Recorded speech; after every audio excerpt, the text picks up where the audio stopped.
Vous écoutez Thanatoscope par résonance.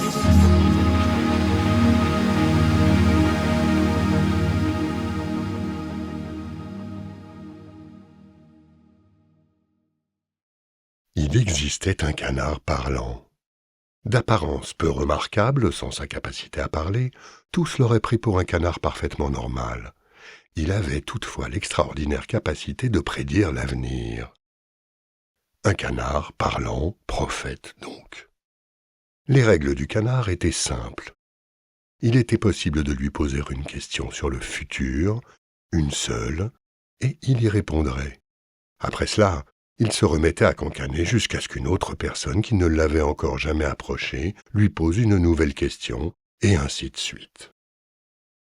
Dès que l'existence de ce canard fut révélée par un mystérieux néo-micro-gouvernement d'Amérique du Sud à l'est de Buenos Aires et ses prophéties prouvées, le monde entier, ou presque, commença un pèlerinage pour poser une question à cet inexplicable canard. Le ticket pour lui rendre visite coûtait exactement 753 $. Un prix bien bas pour connaître son futur et qui permettait notamment de financer des protections pour ce canard que la CIA avait tenté d'enlever par 12 fois. Rapidement, quand il apparut qu'aucun gouvernement ne pourrait kidnapper ce canard prophète, des missions gouvernementales furent lancées et des citoyens envoyés pour poser des questions soigneusement établies par des nations pour connaître le futur de leur pays. Les guerres s'étaient arrêtées. Plutôt que de se battre, on envoyait quelqu'un demander l'issue de cette guerre au canard prophète, qui n'avait toujours pas de nom par ailleurs, et les conflits se réglaient ainsi. À quoi bon se battre quand l'avenir était décidé d'avance? Mais le canard prophète était un canard avant tout. Et après une vingtaine d'années, ce qui était déjà conséquent pour un canard, il finit par mourir. Cette histoire concerne la dernière personne à lui avoir parlé. Son nom était Franklin. Simple d'apparence comme d'esprit, d'âge moyen, il n'avait de remarquable que la question qu'il présenta au canard prophète. Quand l'humanité s'éteindra-t-elle? C'était une question qui lui avait traversé l'esprit après avoir vu un documentaire sur les dinosaures. L'humanité s'éteindra avec ta mort, Franklin. Et sur ces mots, il mourut.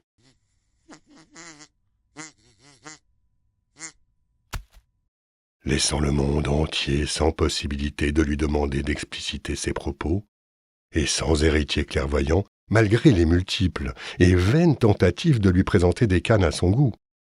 La Terre se retrouvait sans prophète et sans solution pour éviter une extinction prochaine. Face à cette annonce funeste, les gouvernements du monde entier se réunirent, ainsi que des philosophes, des religieux, des scientifiques et autres illuminés. Alors que certains parlaient d'une phrase métaphorique, car après tout, le canard prophète était souvent nébuleux dans ses propos, d'autres insistaient qu'il fallait le prendre littéralement. Selon eux, l'humanité s'éteindrait dès la mort de Franklin, comme une apocalypse soudaine. Cela soulevait une question importante. Qui était Franklin? Était-il un dieu, ou l'inverse, un démon? Un examen médical approfondi conclut qu'il était parfaitement normal, si ce n'était pour des orteils légèrement plus longs que la moyenne mondiale. Finalement, il fut décidé que la nature véritable de Franklin n'était pas réellement importante. Ce qui était important, c'est qu'il ne meure pas, ou pas immédiatement. Chaque gouvernement, sans exception, s'unit donc pour protéger Franklin et prolonger sa vie. On lui assigna des médecins, des entraîneurs sportifs, des nutritionnistes. Il fut placé dans un magnifique chalet dans les Alpes suisses en compagnie de sa femme, à l'abri de potentielles menaces et dans un cadre sain. Une armée entière s'assurait discrètement, pour ne pas le déranger et créer du stress mauvais pour son cœur, qu'il était en sécurité. Et Franklin était satisfait de cette nouvelle vie. Certes, il n'avait plus autant de liberté qu'auparavant, mais il avait regagné une nouvelle jeunesse et il vivait bien. Franklin était un homme simple après tout. Cela dura une dizaine d'années. Ce temps, que Franklin considérait comme paisible, était secrètement bien agité. Alors qu'il fêtait ses 60 ans, des scientifiques du monde entier se pressaient pour trouver des moyens d'allonger sa durée de vie. Médicaments, thérapies, les gouvernements et des milliardaires investissaient à son insu pour sa sauvegarde et la leur. Durant la 12e année post-prophétie, des mouvements sectaires avaient commencé à naître, promouvant la fin du monde. « Pourquoi continuer si nous sommes condamnés ?» demandait-il. Des menaces furent proférées à l'égard de Franklin. En réponse, la sécurité autour de lui augmenta. Il était constamment accompagné de gardes du corps. Chacun de ses mouvements était surveillé par des caméras ou des drones. Chaque point haut était occupé par des snipers prêts à tirer. On est prêt à tirer. Si cette situation nouvelle avait tendance à affoler Franklin, il s'en accommodait toutefois. Ces gens étaient là pour sa sécurité. Grâce à eux, il pouvait dormir sur ses 2 oreilles. La 13e année, alors qu'il visitait exceptionnellement Genève, la branche suisse du groupe sectaire apportant la fin de l'humanité en tuant Franklin, la FHTF, organisa un attentat dans l'espoir d'apporter la fin de l'humanité en tuant Franklin. À 12 contre la centaine d'agents mobilisés pour la sécurité de ce dernier, cette attaque fut empêchée si rapidement que Franklin n'en eut même pas vent.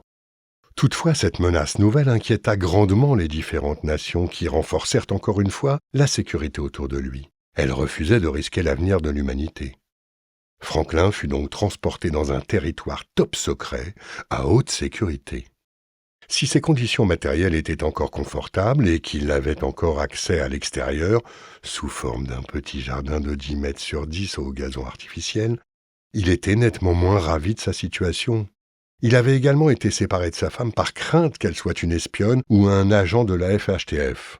Et plus le temps passait, plus Franklin était soumis à des examens invasifs et de lourdes procédures destinées à élonger sa vie. Cette situation rendait Franklin carrément malheureux, mais il la supportait pour l'humanité.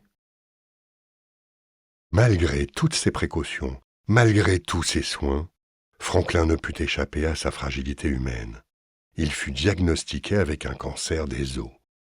Évidemment, cette anomalie fut rapidement repérée grâce aux nombreux examens médicaux, mais le cancer, particulièrement agressif, fut difficile à combattre. Il laissa Franklin paralysé dans un lit, sous chimiothérapie, pendant que des milliards et des milliards étaient investis dans la recherche contre le cancer des os. Jamais le monde ne s'était senti si proche de la fin et n'avait autant collaboré face à l'adversité. Médecins, spécialistes et scientifiques du monde entier travaillaient ensemble pour trouver un remède à cette maladie. Chaque âme humaine s'unissait dans l'effort de soigner Franklin. Et ils réussirent. Ils élaborèrent un médicament capable de soigner en douceur le cancer des os complètement. Et Franklin se remit. Et la Terre, jusqu'ici paralysée par la peur de disparaître, mais unie pour la toute première fois, recommença à tourner. Il va bien.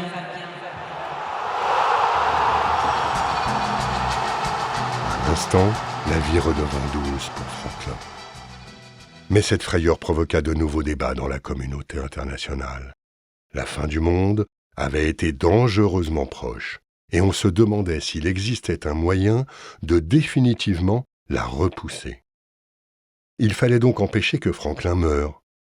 Des mois durant, on débattit sur ce qu'était la mort.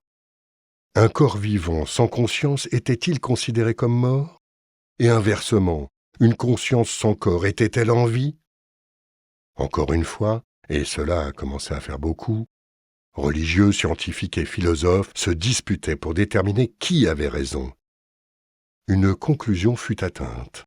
Tant que le cerveau de Franklin fonctionnait, conscient d'exister et de ce qui l'entourait, celui-ci pouvait être considéré comme étant en vie.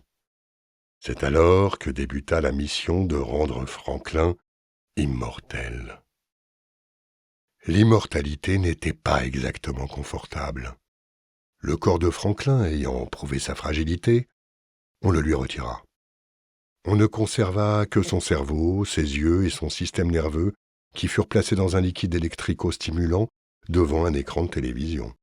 De légères impulsions électriques venaient stimuler les nerfs et le cerveau afin de les maintenir éveillés. La télévision lui apportait du divertissement. Il était l'être le plus protégé du monde. Tout le reste fut placé dans un musée en Suisse et étiqueté sous le nom de Corps du Sauveur Franklin Didier Jean, Formol 2076. Enfin, les gouvernements du monde entier respiraient. Si Franklin était immortel, alors l'humanité était sauvée. Ils n'avaient plus à craindre leur extinction. Et certes, Franklin n'était peut-être pas ravi de sa condition. Ça, les scientifiques le voyaient grâce aux IRM de son cerveau. Je vois sur ces graphiques qu'il n'est pas très satisfait. Mais le sacrifice était nécessaire. C'est à peu près à ce moment-là que les choses commencèrent à dégénérer. Si Franklin était immortel, alors l'humanité l'était elle aussi. Voilà leur logique. Sans être naïfs quant à leur mortalité individuelle, les hommes se dirent désormais qu'aucune de leurs actions n'aurait de conséquences graves. Peu importe ce qu'ils faisaient, ils survivraient. Ils ne pourraient jamais faire de guerre trop violente, ils ne pourraient jamais trop polluer la terre, jamais tuer trop de gens, jamais épuiser trop de ressources. L'humanité s'en remettrait toujours. Et ils n'avaient pas tort. Les pays se lancèrent dans des conflits à des échelles plus monumentales que tous les conflits connus jusqu'ici. Ils s'approprièrent des ressources jusqu'à leur épuisement total. L'Amazonie brûla entièrement avec tous ses peuples indigènes. Les rhododendrons disparurent complètement. Les humains massacrèrent jusqu'à n'en plus pouvoir. Ils laissèrent aller leur cupidité, leur cruauté, leur arrogance et leur sentiment de supériorité.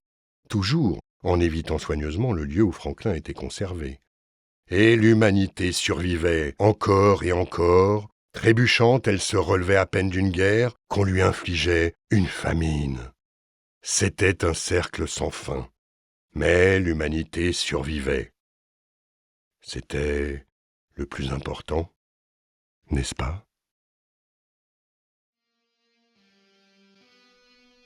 Cet épisode a été écrit, réalisé et produit par Cypriane Ligère, avec Laurent Laubier, Charlotte Laubier et Titouan Pomaré. Ingénieur son, Mathéo Henel et Alban Tavernier. Monteur et mixeur son, Mathéo Henel. Casting et direction d'acteurs, Axel Brugerolles de Fraissinet et Cypriane Ligère. Script, Cassiopée Boyaval. Assistante réalisatrice, Maëlys Bueb. Si vous avez aimé ce podcast, n'hésitez pas à le noter, à vous abonner et à nous suivre sur Instagram. resonancepod.production